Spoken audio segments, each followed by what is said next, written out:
महात्मा गौतम बुद्ध के समय की बात है। एक गांव में एक किसान अपनी पत्नी और दो बच्चों के साथ रहता था। वो किसान बहुत ही ज़्यादा परेशान था। अपने दो बच्चों और पत्नी की ज़रूरतों को पूरा नहीं कर पाता था। शायद यही उसकी परेशानी की सबसे बड़ी वजह थी। समय बीतता गया, उसकी परेशानियाँ परिवार की ज़रूरतों के साथ बढ़ती ही जा रही थी। वह दिमाग से और मन से बहुत अशांत रहने लगा था। कहीं न कहीं वो बहुत ज़्यादा दुखी हो गया था।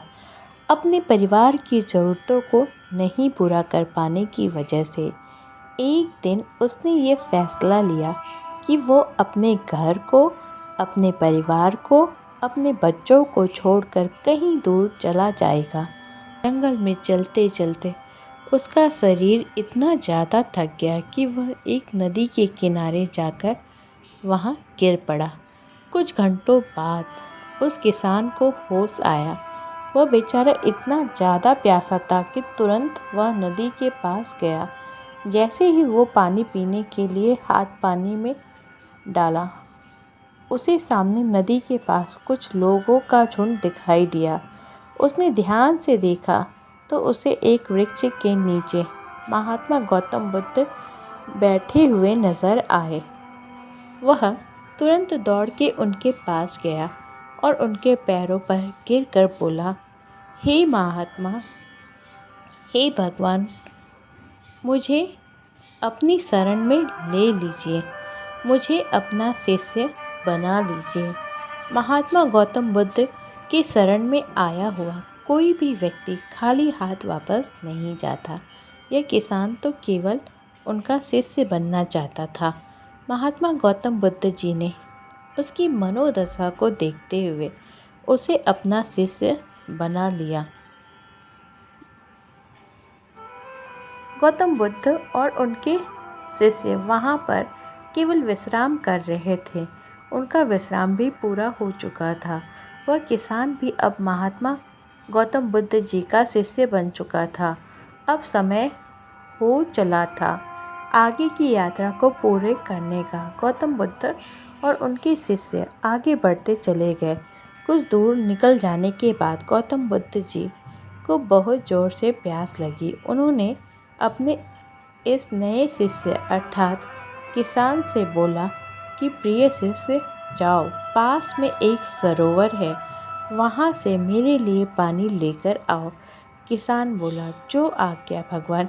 किसान सरोवर की तरफ चल दिया। सरोवर के पास जैसे ही किसान पहुंचा, उसने देखा कि उस सरोवर में बहुत सारे जानवर उछल कूद कर रहे थे। वे सारे जीव जंतु किसान को देखते ही तुरंत वहां से भाग गए। किसान बहुत ही खुश हुआ और उस सरोवर की तरफ चल दिया पानी लेने। परंतु जैसे ही किसान सरोवर के पानी की तरफ हाथ बढ़ाया, उसने देखा कि पानी बहुत ही ज़्यादा गंदा था। किसान निराश होकर वापस गौतम बुद्ध जी के पास आ गया। गौतम बुद्ध जी ने उससे पूछा, पानी कहाँ है? किसान ने दुखी भरे शब्दों के साथ कहा, हे भगवान, मैं जैसे ही उस सरोवर के पास पहुंचा तो मैंने देखा कि उस सरोवर में काफ़ी सारे जीव जंतु उछल कूद कर रहे हैं और उनके उछल कूद करने की वजह से उस सरोवर की ज़मीन के तल में बैठी हुई सारी गंदगी, सड़े हुए पत्ते पानी में घुल मिलकर एक कीचड़ का रूप ले लिए थे। यही कारण है कि मैं वो पानी लेकर नहीं आया, क्योंकि वो पानी पानी नहीं, कीचड़ हो चुका था। महात्मा गौतम बुद्ध जी उस किसान की बातों को समझ गए और मुस्कुराते हुए उन्होंने कहा कि मैंने तुमसे सरोवर का पानी मांगा था, मैंने ये नहीं कहा था कि पानी अगर गंदा हो तो पानी लेकर मत आना।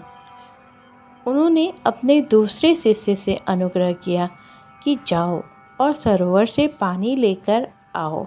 उनका दूसरा शिष्य निकल पड़ा पानी को लाने के लिए और कुछ देर पश्चात वो पानी लेकर वापस आ गया। आश्चर्य की बात तो ये थी कि दूसरे शिष्य द्वारा लाया हुआ पानी बिल्कुल साफ था और उससे भी बड़ी असमंजस की बात ये थी कि सारे के सारे शिष्य बड़े ही आश्चर्यचकित हो गए कि ये करिश्मा कैसे हो सकता है, क्योंकि पहले शिष्य ने तो ये बताया था कि पानी कीचड़ हो गया था। महात्मा गौतम बुद्ध जी ने सारे शिष्यों को ये बताया कि जब सारे जीव जंतु उस पानी में उछल कूद कर रहे थे, तब उस दौरान उस सरोवर के पानी के तल में बैठी हुई सारी गंदगी, सड़े गले हुए पत्ते सब घुल मिलकर कीचड़ रूपी पानी का रूप ले लिए थे। परंतु जितने समय में प्रथम शिष्य किसान यहाँ वापस आया और दूसरा शिष्य वापस गया, उतने समय में उन जीव जंतुओं के भाग जाने के पश्चात उस सरोवर का पानी धीरे धीरे शांत हो गया। और जैसे जैसे सरोवर का पानी शांत होता गया, उस सरोवर के कीचड़ रूपी पानी में घुली हुई सारी सड़ी गली पत्तियाँ, मिट्टी धीरे धीरे शांत होकर उस सरोवर के तल में जमकर बैठ गए, जिससे उस सरोवर का पानी शांत होकर साफ हो गया और सारे गले हुए सड़े हुए पत्तियां भी शांत होकर आराम से उस सरोवर के तल में जाकर बैठ गए। प्रिय शिष्यों, अगर उस सरोवर के किसी भी तरीके का कोई हलचल नहीं होता तो उस सरोवर की हर चीज़ जिसको जहाँ पर होनी चाहिए थी वो वहीं पर रहती। उन जीव जंतुओं के हलचल की वजह से सरोवर के तल में बैठी हुई मिट्टी उस शांत पानी में मिलकर एक कीचड़ का रूप ले ली थी।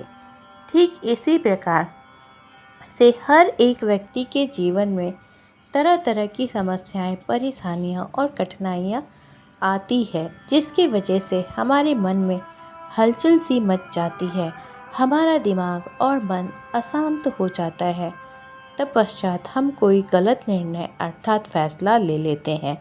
परंतु अगर हम थोड़ा समय देकर उन कठिनाइयों, परेशानियों और समस्याओं के बारे में समझने की कोशिश करें तो मन की हलचल उस सरोवर की पानी की तरह शांत हो जाएगी, जिससे हम अपने जीवन में सही निर्णय का चुनाव करते हुए उसका समाधान निकाल लेंगे। किसान को महात्मा बुद्ध जी की सारी बातें बिल्कुल साफ साफ समझ में आ गई।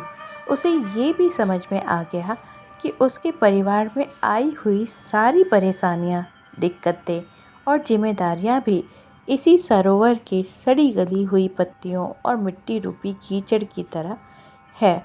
बस ज़रूरत है थोड़ा समय निकालकर मन को शांत करते हुए उन परेशानियों, दिक्कतों के बारे में समझने और उसका समाधान निकालने की।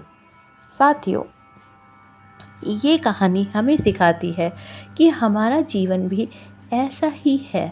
हम जब क्रोधित होते हैं तो अनेक बुराइयों से घिर जाते हैं और उस समय हम जो भी निर्णय लेते हैं वो हमें अंधकार की खाई में ढकेलता है। इसलिए जब भी हमारा मन विचलित हो, हम क्रोधित हो, हम कोई ऐसा निर्णय ना ले लें जिसके वजह से हमें पछताना पड़े। हमें थोड़ा समय लेना चाहिए उस परिस्थिति से उबरने के लिए। तब अगर हम थोड़ा समय देंगे तो परिस्थितियां अपने आप बदल जाएंगी और हम सही निर्णय ले पाएंगे। तो आज के लिए बस इतना ही। फिर मिलते हैं अपने अगले वीडियो में। तब तक के लिए धन्यवाद।